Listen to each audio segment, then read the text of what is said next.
रावण की आत्मा के रहस्य से जुड़ी यह पौराणिक कथा आपको आत्मा का महत्व समझा देगी। रावण रामायण का वह आध्यात्मिक किरदार है जिसकी मृत्यु भी केवल किसी राक्षस या पापी की मृत्यु नहीं थी, बल्कि वह भी कई संकेतात्मक अर्थ लिए हुए है। रावण की मृत्यु से जुड़े कई अलग अलग प्रसंग हैं।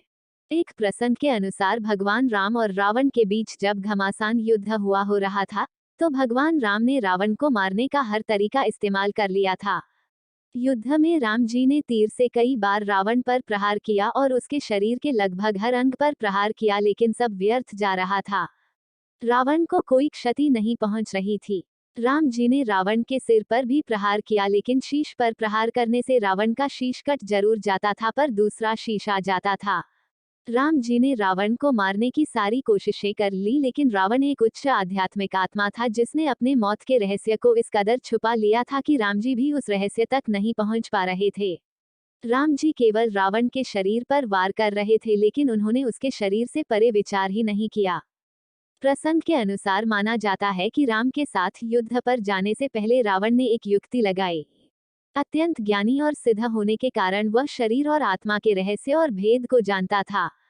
वह मृत्यु का वास्तविक अर्थ समझता था, इसलिए उसने एक साधु से संधि की।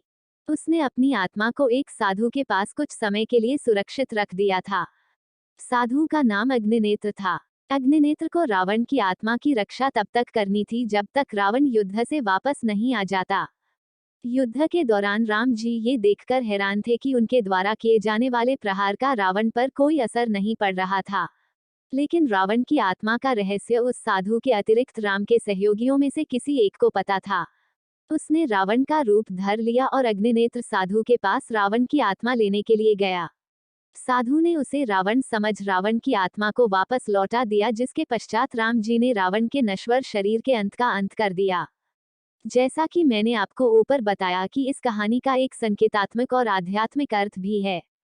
कथा के अनुसार रावण ने अपनी आत्मा अग्निनेत्र के पास सुरक्षित रख छोड़ा था और अग्निनेत्र उसकी आत्मा यानी कि उसके प्राण की सुरक्षा कर रहा था। अग्निनेत्र यहाँ तीसरी आंख आज्ञा चक्र यानी आपके अंतरचक्षु यानी आपके अंतर्ज्ञान, आपकी चेतना का प्रतीक है। वही आपकी आत्मा की रक्षा करता है। वही आपकी वास्तविक शक्ति है। बाहरी परिस्थितियों के वश में आकर अगर आपका अपनी अंतर चेतना से रिश्ता टूट गया, तो आपको जीवन के हर मार्ग पर भटकाव और असफलता का मुंह देखना पड़ेगा। इसलिए अपनी चेतना को जागृत रखना और खुद को अपने अंतर्मन से जोड़कर रखना बेहद आवश्यक है, ताकि आप परिस्थितियों की माया में फंसकर अपना नुकसान न कर बैठें।